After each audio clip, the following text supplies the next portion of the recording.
Hello, fans and friends, and welcome to the newest DSN show, DSN's Fantasy Factory. What we are here to do is to build a winner for all of you out there in Detroit Sports Nation.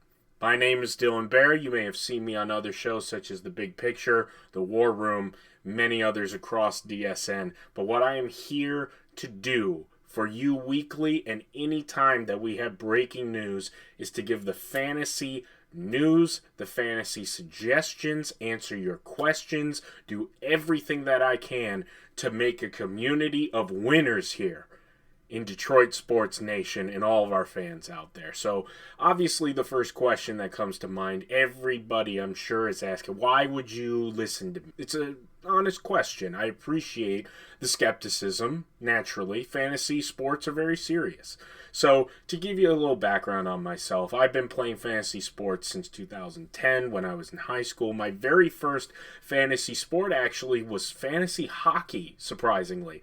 Yeah, it's a little weird thinking back on it now, but I've played every single sport that there is, fantasy-wise, I should say. Competed, maybe, whatever word you choose, but fantasy hockey, fantasy basketball, but my two favorites by far, fantasy baseball and fantasy football. We're going to be covering those a lot on the show. And this past year in 2021, and actually the reason for this around my neck right here, is that I actually won both my fantasy baseball and fantasy football leagues. So that gives a tad bit of credentials. And in fact, my fantasy football league has been going strong since 2015. We are a very tight-knit group, as I'm sure many of you in your leagues are. And we actually created this little number, not we, one of my other leaders there, the upper deck, that's the name, Fantasy Football Champs. And then right on the back, you got your winners. Oh, it's a little reflective, but then you can see right there, 21.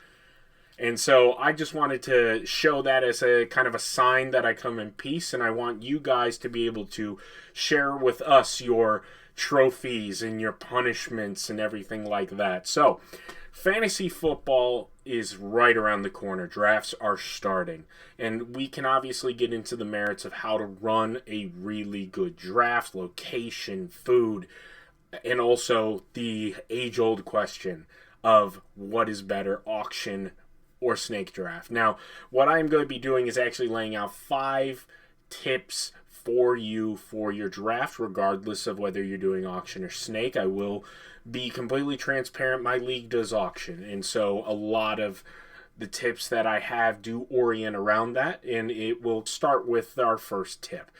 The first one being, don't break the bank. Now, for snake drafts, that you can read this as overreaching. But for those who are in auction drafts, you don't want to be overpaying for players.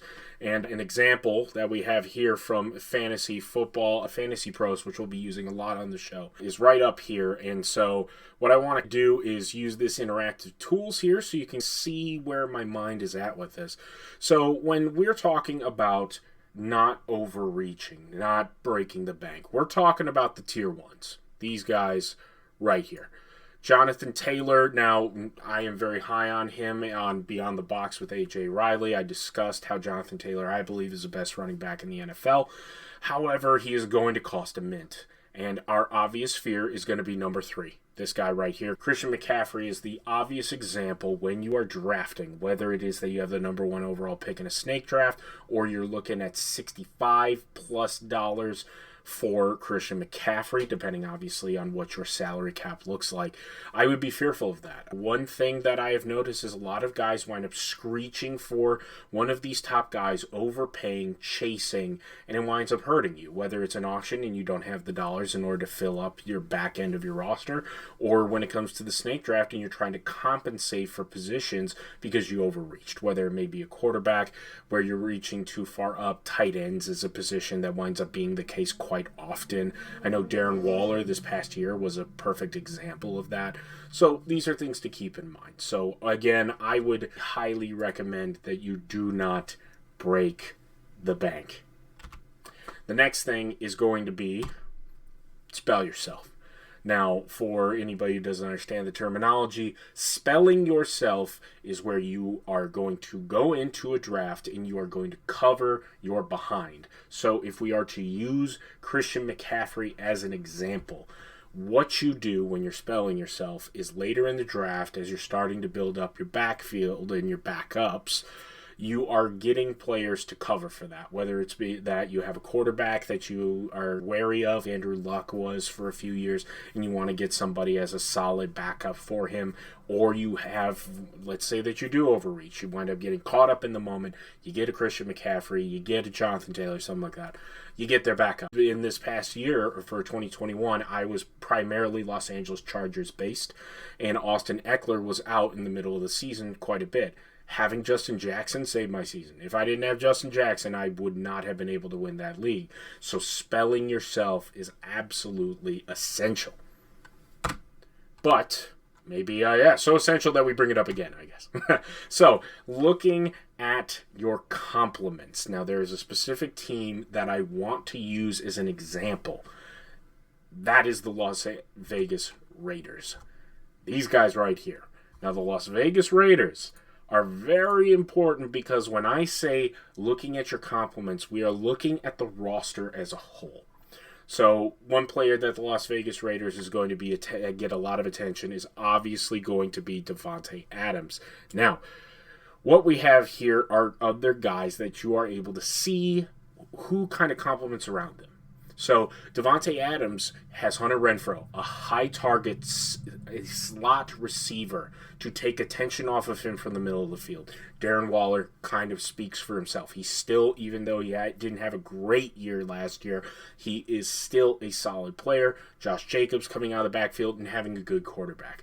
So when you are looking for players, especially towards the mid-tier of the rounds, when money is either getting tight or your roster is starting to fill up, look at the compliments to your guys. This kind of goes back to spelling yourself, because if you're taking Davante Adams, there is a very high value to either having Darren Waller or Hunter Renfrow. And the reason for that is what happens when one guy's out, even if it's for a week. The minute that Darren Waller goes out, that Davante Adams' targets are going to explode. His output is going to be fantastic. I use the Raiders because the Raiders have an abundance of riches on offense, but this principle actually applies to a lot of teams. And so when you are drafting, not only do you need to spell yourself, but look at the other complements in the offense that may be able to help, because cross-positionally that can help out a lot. So if you have a receiver, but there's a running back that's really solid for that, it's an abundance of riches. And obviously, I don't think I need to go about explaining the quarterback-wide receiver dynamic, where you can wind up double-dipping a lot. So keep that in mind as well. So, moving on to number 4, we care about touches. I already said it, but the big strategy that I have started to use that has shown a lot of success for me is about touches. This list from Fantasy Pros is exactly what I'm talking about. So, over here, I'm going to highlight a few guys here. Cooper Kupp was somebody that really is proof positive of this.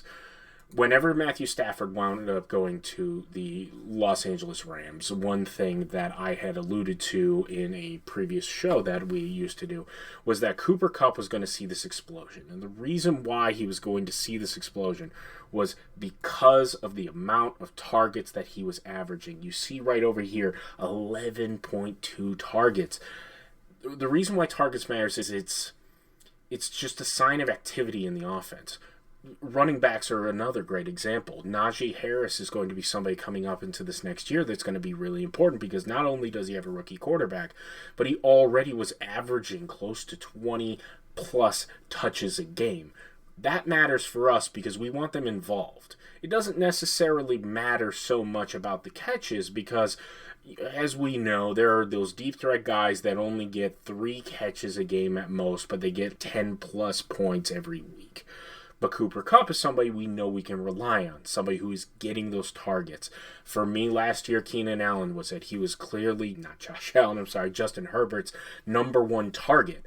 And so getting those targets guaranteed that Keenan Allen was not going to bottom out. It's basically the concept of it is it's a low floor. We're looking for low floor guys because if you're not playing super risky, you're getting the low floor guys. You are consistently getting the production you need in order to succeed. When other guys, yeah, they may wind up getting players that score 25, 30 points a game, but then all of a sudden everything crashes and bottoms out for them the next week. You need to be steady Freddy. That is exactly how you're going to wind up winning your league.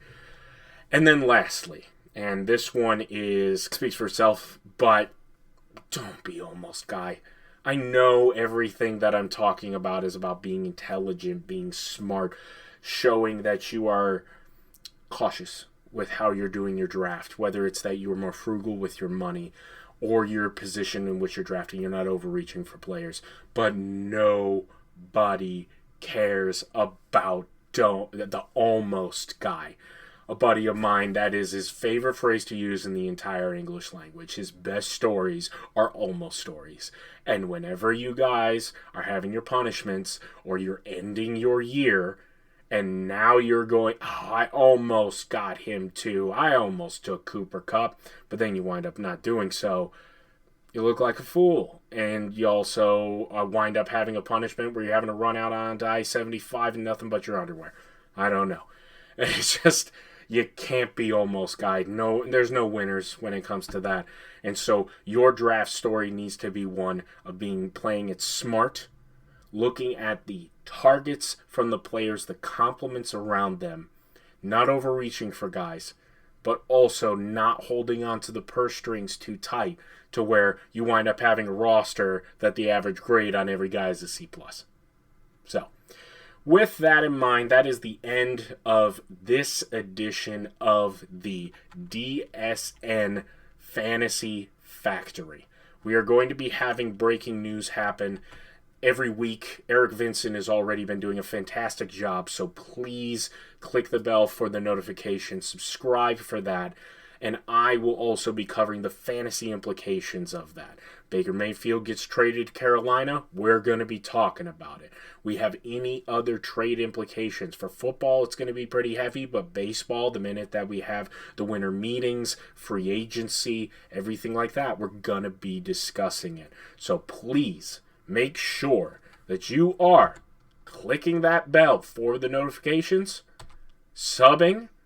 That way you'll be able to see our community polls. We have one right now, and we may have some news about some DSN-related fantasy stuff, leagues, maybe a chance for you to win a bit of money and maybe take it away from the fantasy expert here. So, my name is Dylan Bair. Thank you so much, everybody, for watching, and you have yourselves a fantastic fantasy draft.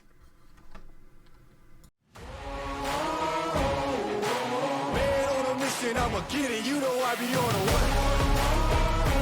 Yeah.